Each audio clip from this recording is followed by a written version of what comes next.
what life might be like if you couldn't speak, or write, or in any way communicate even your simplest needs? Well, the inability to speak can attack people of all ages, and for many different reasons. In some cases, it's a congenital defect, or the result of a childhood illness. In others, an otherwise fit and educated adult may lose the power of speech because of an accident or a progressive illness. And this can mean a progressive loss of speech and other physical disabilities. Each case is different and needs varied treatment.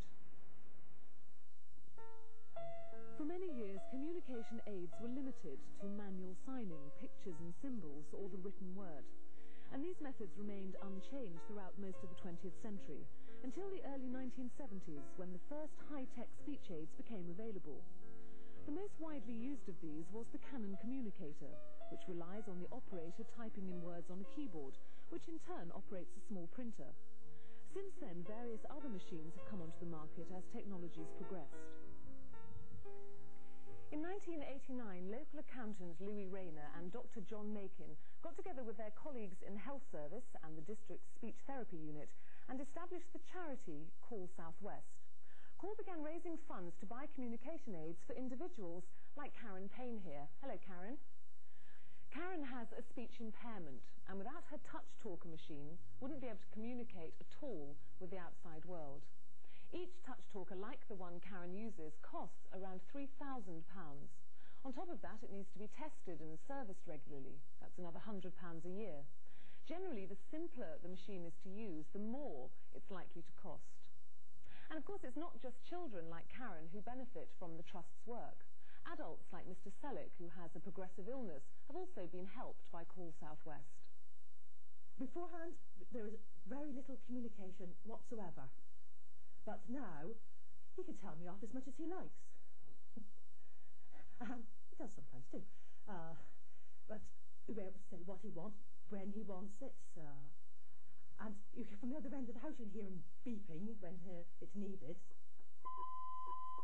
Since we've had the light writer, our quality of our life has very much improved. We can now communicate completely together. And it is not only between my husband and myself, but with everybody else. He is now more in the centre of life himself now again. And being with someone with Parkinson's, it is very difficult for them to actually remain in the society. My husband's speech now has almost gone, and we would be down to using just sign language and not much else.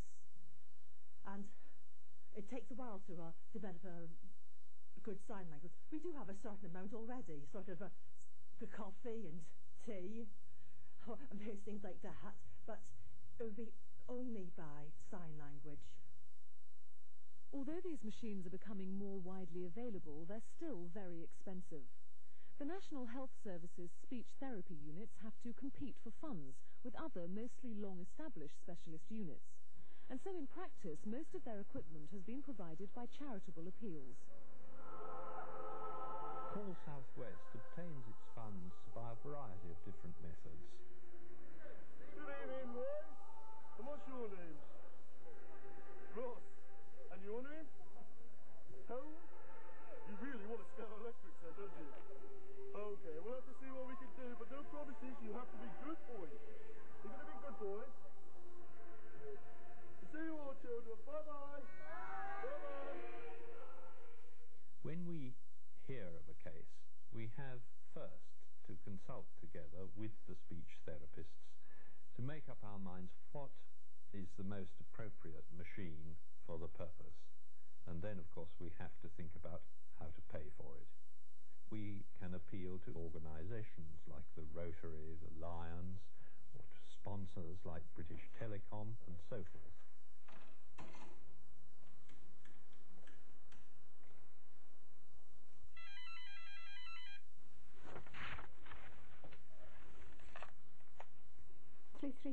Hello? Hello, Mum. It's Karen. Hello, sweetheart. You alright? I'm fine, thanks. I'm going swimming. I'll need my costume. I'll get Dad to bring them up. See you about 4 o'clock. Bye, sweetheart. See you later.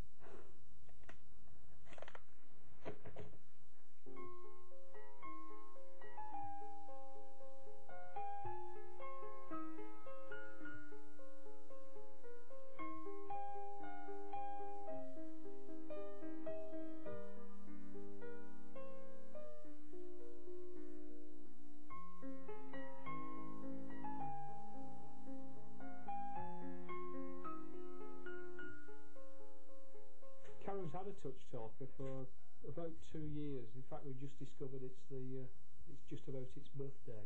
She uses the touch talker at home, but not to a great extent, because you generally find families like ourselves can understand children like Karen because we're living with them all the time. She goes to the guides.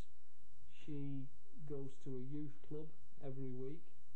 She's been last year on a weekend away with the guides, and during that time she didn't really need to be looked after by anybody. She stayed with the other members of the guide group, and they could talk to her and she could talk back. None of the cases which Call has dealt with so far would have had any hope of getting the machine without the Trust's help. In future, it's expected that laser-operated machines will be developed further, enabling the user to communicate easily with head, hand or eye movements. Current equipment is still relatively new, but being improved all the time. Each improvement opens up fresh possibilities of a better life. And in successful cases, people can progress from one machine to another. It's a great honour and great pleasure to have you all here, and thank you for coming. The Trust has provided 3 light writer machines, which are these little grey boxes, which I think are tremendous. We're very proud and honoured to do that, and we're very pleased that we've had the funds provided from our efforts as well as a great many other people outside to do it. They certainly weren't around 10 years ago, and I'd love to be around in 25 years to see what else they'll be doing, because I'm sure it's just the beginning. And if you do have problems, you've got a tremendous support from the Trust itself and also the local health authorities, the speech therapy department, which are all there to help. And you must say something if you have any problems. But otherwise, just to say jolly good luck, and it's a pleasure to help you all. Yes, thanks very much.